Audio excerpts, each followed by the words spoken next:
So step one, we're going to have this legacy VEX sensor. I think this was an encoder. We're going to cut the 3-wire connector off it. We're going to leave about 2, maybe a little bit more inches of wire when we cut it off so that we have plenty of space and we're soldering it all together.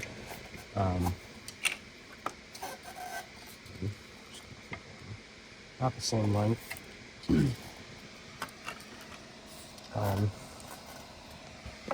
So now we have these. I'm going to separate each of these wires so that they're all free and they're not gonna get tangled up with each other. And then I'm going to strip back about 1/2 inch or so of the insulation off of each of these.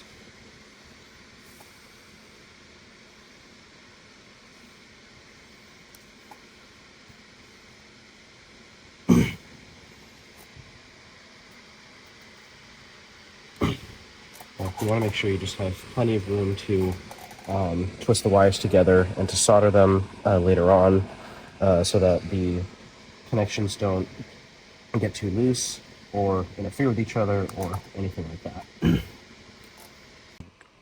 So what I'm going to do is I'm going to twist each of these wires so that each individual one is twisted together. There are no loose strands. And then I'm going to take each matching wire and twist them around each other so that they can connect properly when we solder them. So now I'm going to heat up the connection from the underside using the soldering iron, and then after a few seconds, once it's heated up, I'm going to apply the solder, let it cool down, and then slide the heat shrink over it and use a heat gun to shrink it down so that it fits over the wire.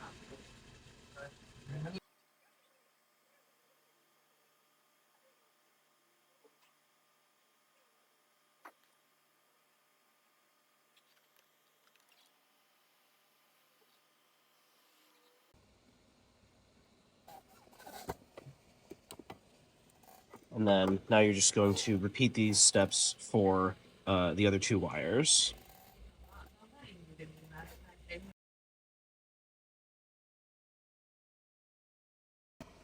Now that you've gone ahead and finished soldering all 3 wires and applied all the heat shrink, what you can do optionally just for neatness or for helping out your cable management, you can take a bigger piece of heat shrink that will fit over all 3 wires, and you can cut it down to length so it only covers these connections, and you can heat shrink it over all 3 wires, which will help keep them together and stop things from potentially getting between the wires and pulling them apart and just messing with that.